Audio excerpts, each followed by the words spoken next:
Hello. Hello. हा sir, मैत्री madam बोलतीये.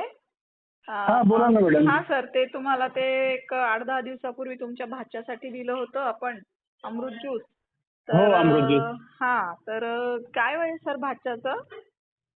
भाच्याचं वय 4.5 वर्ष आहे मॅडम. अच्छा. आणि खूप छानपैकी रिझल्ट आलाय तुमच्या अमृत ज्यूसचा.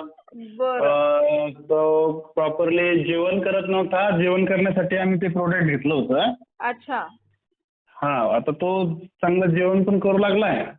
हा. बरं. आणि आणि तो जरा थोडा चिडचिड करत होता. चिडचिड करणं पण कमी झालंय त्याचं. अच्छा. आणि आणि शांत झोपतोय. आणि विशेष म्हणजे तो बोलायला थोडासा कमी बोलतो. म्हणजे खूपच कमी बोलत होता, आता थोडं बऱ्यापैकी बोलायला लागलाय.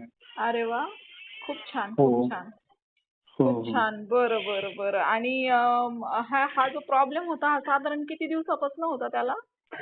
जेवणाचा प्रॉब्लेम साधारणतः 6 महिन्यापासून होता, 6-7 महिन्यापासून. अच्छा. बोलण्याचा प्रॉब्लेम हा म्हणजे जन्मल्यापासूनच आहे. समजा तो बोलतोय कमी थोडंसं. अरे वा वा वा, म्हणजे हा बोलण्याचा प्रॉब्लेम म्हणजे खूपच छान रिझल्ट आलाय तुम्हाला.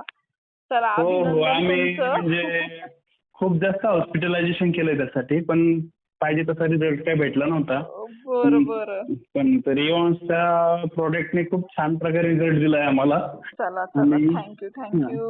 हो चालेल ना सर, मला तुमच्याकडनं खूप छान रिझल्ट ऐकायला मिळाला, ह्याचं आम्हाला समाधान आहे. आणि पुढे त्याला कंटिन्यू करा त्याच्या ग्रोथसाठी. हो, त्याला चालेल. कायमस्वरूपी सुरू राहील, ते काही प्रॉब्लेम नाही madam. Okay okay, thank you sir, thank you. Okay, thank you so much. तुम्ही